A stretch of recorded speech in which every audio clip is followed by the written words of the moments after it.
എനിക്ക് തീരെ ഇഷ്ടമില്ല ഇപ്പൊ ഇങ്ങനെ ട്രിപ്പ് പോകാനായിട്ട്. അത് നിങ്ങളെ ഫാമിലിന്റെ കൂടെ വന്നു. ഇന്നെന്തിനാ നിർബന്ധിക്കുന്നത്? നിങ്ങൾക്ക് പോയാൽ പോരെ? ഞാൻ ഒരു കാര്യം പറഞ്ഞേക്കാം, അവിടെ എത്തിയിട്ട് ഓരോട് സംസാരിക്കുക ചിരിച്ചിരിക്കുമെന്ന് പറയാൻ നിൽക്കരുത്. ഞാൻ എന്റെ രീതിയിൽ നടക്കുകയുള്ളൂ. ആഷിക്ക അങ്ങോട്ടൊന്നും പറയില്ല. ഓ നിങ്ങൾ അത്രയും വിളിച്ചാലേ നിങ്ങൾക്ക് വേണ്ടിട്ടായി ട്രിപ്പ് തന്നെ അറേഞ്ച് ചെയ്ത് പോയിക്കില്ല. മോശമാണ് ആഷിക്ക. നീ നോക്ക്, നല്ല മഴയാണ്. എങ്ങനെ ഈ മഴത്തൊക്കെ ട്രിപ്പ് പോകാനാണ്? നിങ്ങൾ എന്താ ആഷിക്ക അവിടെ ഇങ്ങനെ മാറി നിൽക്കുന്നത്? ഓരെല്ലാരും നിങ്ങളെങ്ങനെ ചോദിക്കുന്നുണ്ട്. ഞാൻ എന്നെ പറഞ്ഞില്ലേ വരുന്നില്ല എന്ന്. ഒന്നാമത് മഴയും ഫുള്ളു. എപ്പോഴാ ഇവിടെ നിന്ന് പോവാ? എന്റെ പണി ഇവയൊക്കെ ഞാൻ കൂടെ വന്ന തന്നെ. ഇനി ഓരോട് ഇങ്ങനെ കിന്നാരം പറഞ്ഞിരിക്കണം. എന്നോട് ഞാൻ ആദ്യം പറഞ്ഞിട്ടുണ്ടല്ലോ ഞാൻ ആദ്യം സംസാരിക്കുന്നില്ലാന്ന്.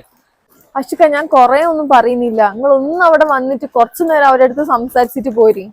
ക്ഷമിക്കുന്നതിനൊരു പരിധി ഉണ്ടേ ഇപ്പാ. നമുക്ക് ഞാൻ ഇവിടെ നിന്ന് പോണോ? അത് വേണോ? ഇനി അധികം സംസാരിച്ചിട്ട് ഞാൻ ഇവിടെ നിന്ന് എണിച്ച് പോട്ടോ.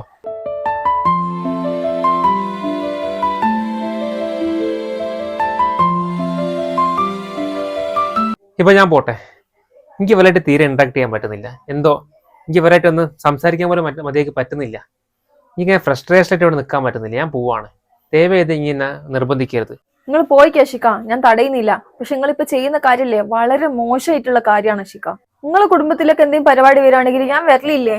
എന്തെങ്കിലും പരിപാടിക്ക് ഞാൻ കൂടാണ്ട് നിൽക്കോ? എല്ലാവരായിട്ട് ഞാൻ മിങ്കിൾ ചെയ്യുന്നില്ലേ? അതുപോലെ തന്നെ അല്ലേ എന്റെ കുടുംബവും. നിങ്ങൾ എന്തൊരു കാര്യമാണ്, എത്ര സ്നേഹത്തോടാണ് ഈ ഒരു ട്രിപ്പിന് വിളിച്ചത്. നിങ്ങൾ ആലോചിച്ച് നോക്ക്, കല്യാണം കഴിഞ്ഞിട്ട് ഇത്ര കൊല്ലമായിട്ട് നിങ്ങൾ ആദ്യമായിട്ടല്ലേ നമ്മളെ ഭാഗത്തു നിന്നുള്ള ഒരു പരിപാടിക്ക് വരുന്നത്. പിന്നെ നിങ്ങൾ പറഞ്ഞല്ലോ നിങ്ങൾക്ക് ഓരോയിട്ടൊന്ന് മിങ്കിൾ ചെയ്യാൻ പറ്റുന്നില്ലാന്ന്. നിങ്ങൾ ആദ്യം ഒരു 5 മിനിറ്റ് ഓരോയിട്ടൊന്ന് സംസാരിച്ചു നോക്ക്.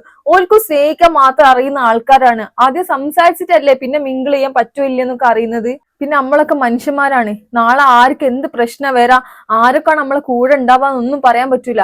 ഇത്ര ഈഗോ ഇങ്ങനത്തെ സ്വഭാവം പാടില്ല ആഷിക്ക. നിങ്ങൾ ഇവിടുന്ന് പോയിക്കുണ്ടെങ്കിൽ ഇവിടെ ഒരാള് ഹാപ്പി ആയിക്കില്ല നിങ്ങളല്ലാണ്ട്. നിങ്ങൾക്ക് തീരുമാനിക്കുക എന്ത് വേണമെങ്കിലും.